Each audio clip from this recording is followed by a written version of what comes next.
¿Qué tal, queridos amigos? ¿De qué va a informar el señor López Cuarto durante su cuarto informe? Desde luego, pues esto siempre es previsible en la boca del señor de referencia. Pero lo que sí sabemos es lo que no va a decir. No va a hablar de que la refinería de Dos Bocas, obra icónica, una de sus 3 obras icónicas, emblemáticas, ya cuesta 20,000 millones de dólares. Mucho más de lo que se había presupuestado en un principio. Casi el triple. Pero no dice que esta refinería hasta el momento no ha logrado refinar un solo barril. Ahí está el monstruo, el elefante blanco que nos cuenta 20,000 millones de dólares paralizado. No sirve para nada. Y ahí tendríamos que pedirle cuentas también a la secretaria de Energía, Rocío Nale, que ha estado ahí con su casquito mostrándose, modelando con él para exhibir que se trabaja mucho en la 4T.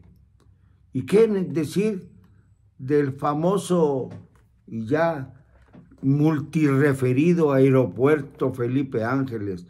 Si yo fuera el espíritu del general Felipe Ángeles, haría lo posible por soplar hasta derribar su monumento que tanto lo golpea, mucho más que las batallas en las que participó con Francisco Villa, mucho más. Sencillamente es ese monumento nefasto para construir la historia del general Felipe Ángeles, porque está al frente de un aeropuerto que es considerado, como ya dijo Ricardo Salinas Pliego, el intocable. Es el aeropuerto de Portugal, una central avionera, en donde no llegan aviones todavía y en donde se tiene ya que asegurar una línea de pasajeros vendiendo boletos a 20 pesos. Vuelen a Felipe Ángeles, para que puedan recorrer el país a 20 pesos. Pues va a ser muy bueno. Así por lo menos tendremos oportunidad de ver salir y aterrizar algunos aviones en ese aeropuerto. ¿De qué tamaño será la cosa que se pueden hacer ofertas de esta dimensión? Precisamente porque no llegan los pasajeros. Y además, ya se volvió una arena para la lucha libre. ¿Y qué creen? Los que más están felices son las líneas de autobuses que llevan personas al aeropuerto internacional Felipe Ángeles, internacional, nada más porque hay un vuelo a Venezuela. Bueno, y a Cuba, naturalmente las naciones a las que nos hemos alineado gracias a la voluntad del señor López Cuarto. Solamente falta inaugurar un vuelo a Nicaragua, otro más a Bogotá, alguno a Argentina, para asegurarnos que estamos en la línea de Alberto Fernández también, y pronto a Brasil, en donde seguramente Lula da Silva ganará las elecciones. No nos olvidemos de Ecuador, no nos olvidemos de Bolivia. Hay muchas naciones a las que podemos alinearnos en esta nueva etapa, la última etapa del gobierno de López Obrador. Ya prácticamente solo le queda 1/3 de gobierno en su periodo. 2/3 se agotaron. Hoy mismo termina el mes número 44 de su gobierno y comienza el número 45, es decir, le quedan 2 años, 1 mes. Y esto pasa como relámpago. Pero cómo hemos sufrido durante los 4 años de referencia. ¿Y qué me dicen del Tren Maya?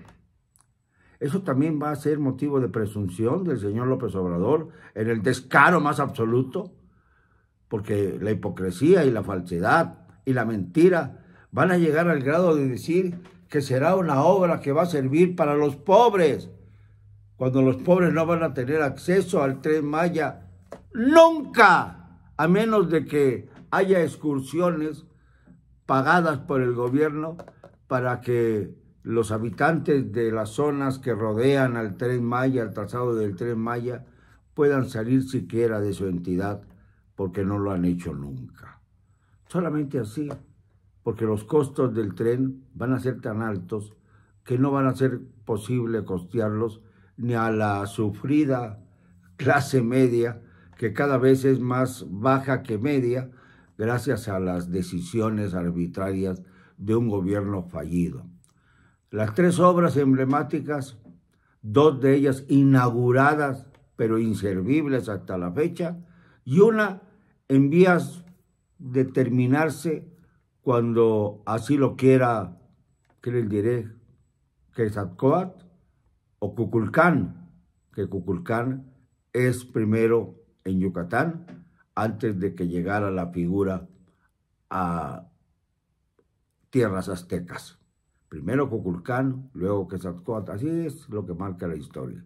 Así que podría llamarse el castigo de Kukulcán contra el Tren Maya, porque resulta que el Instituto Nacional de Antropología e Historia, el INAH, está desesperado, ya no sabe qué hacer ante la destrucción brutal de joyas arqueológicas importantísimas, gracias a que primero para él, para el señor de Palacio, es el Tren Maya, y después la cultura y la historia.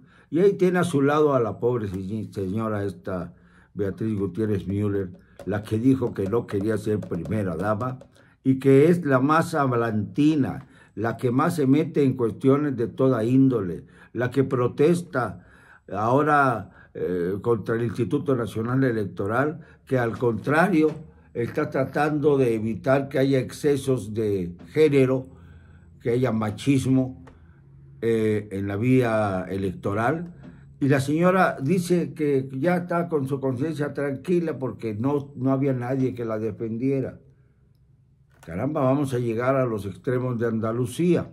En Andalucía ya las mujeres se ponen una pulsera, así como la pulsera que se pone en los tobillos a los que purgan prisión preventiva, prisión domiciliaria en sus casas, o que tienen un límite específico para moverse, como el caso de la muy sonada Rosario Robles Berlanga, pues que no tiene collar, por cierto, ella no tiene esa pulsera, pero la debiera tener, dada su condición jurídica actual.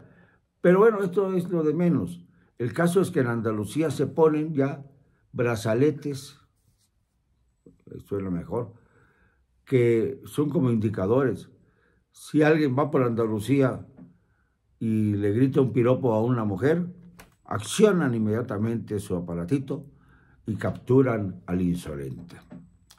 A este grado vamos a llegar, al grado de separar a los géneros en lugar de unirlos. Una cosa es perseguir la violencia de género, que por supuesto estoy a favor de ello, y otra cosa es muy distinta, estigmatizar a los hombres, que también a veces sufrimos la agresión del sexo femenino por algunas cuestiones que ellas revientan y que luego los hombres pagan. Esto ha sido muy, muy frecuente en la vida de las naciones, sobre todo en Latinoamérica, en donde verdaderamente no hay límite alguno para las mujeres y hay todas las fronteras contra los hombres. Habría que meditar un poco sobre ello, porque yo quiero seguir admirando a las mujeres, viéndolas, y por qué no, ser risueño con ellas, decirles algún halago. Y yo no creo que esto sea ni pueda ser considerado un delito. En todos los tiempos, el hombre ha sido quien se ha acercado a las mujeres. Ahora parece que lo que quieren las mujeres es repelernos. Y yo no creo que al final de la jornada a las mujeres les vaya bien con esto. Pero pues ya saben ustedes cómo es la esposa del presidente de la República. Exagera, se manipula a sí misma y luego hasta cuestiona a los órganos que están defendiendo los derechos de género de las mujeres, como el Instituto Nacional Electoral, uno de los pocos órganos que nos quedan que ha mostrado alguna verdadera autonomía del Poder Ejecutivo hasta hoy. Fue muy mermado, está muy golpeado, está haciendo ataques por su presupuesto, pero el INE, cuando menos, pues es una esperanza, una luz al final del túnel que nos puede llevar a un camino democrático si logramos acabar con esta 4T. Como no pudimos hacerlo el 10 de abril, pero sí podemos hacerlo a través de las manifestaciones públicas, como la que va a haber el próximo sábado 3 de septiembre. Es que el mes de octubre lo tengo clavado porque es un mes que es terrible para mí, ya les explicaré por qué. Pero bueno, el 3 de septiembre a las 10 de la mañana, en el Monumento a la Revolución, comenzará la marcha hacia el Zócalo.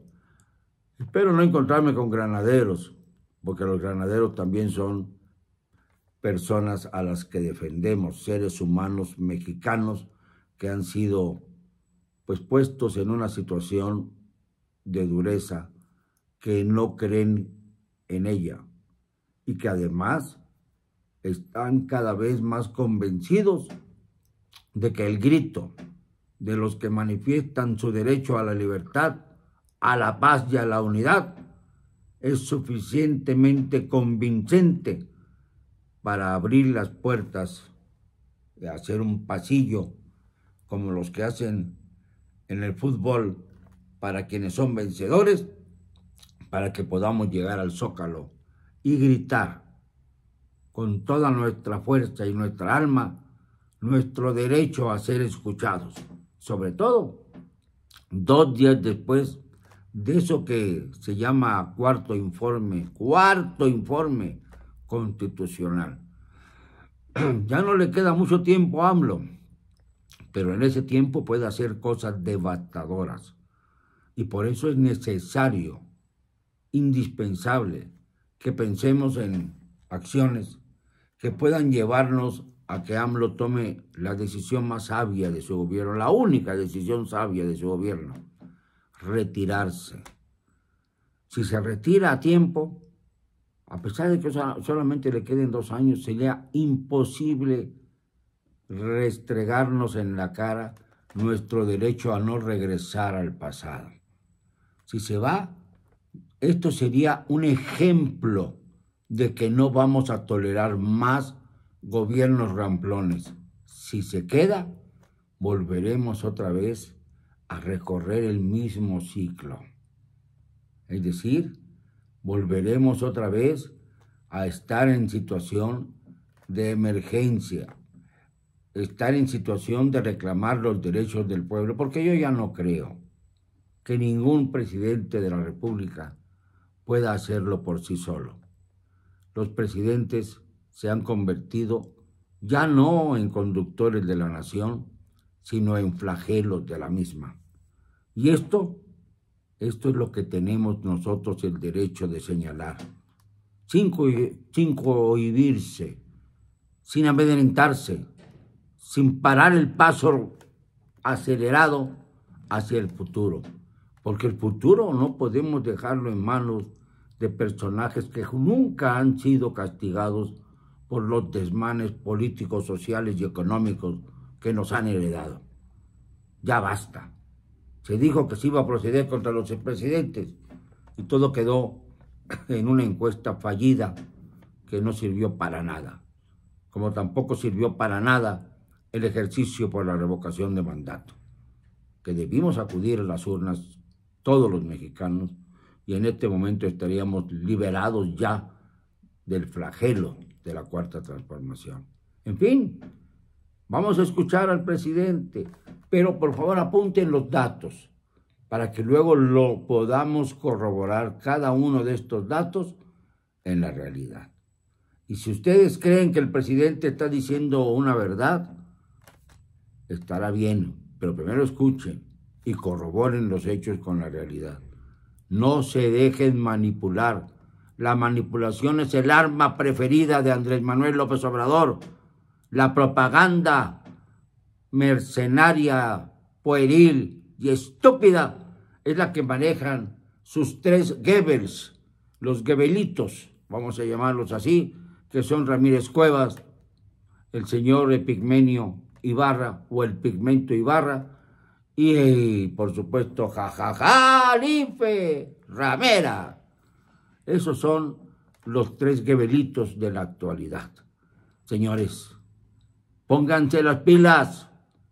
Y si quieren contestarme con insultos, es porque no tienen argumentos para responder a los razonamientos que hago hoy frente a ustedes, dando la cara, como daré la cara también el próximo domingo en el Zócalo capitalino. Lo siento, no me van a callar, y mucho menos López Obrador. Y lo digo con cero cobardía.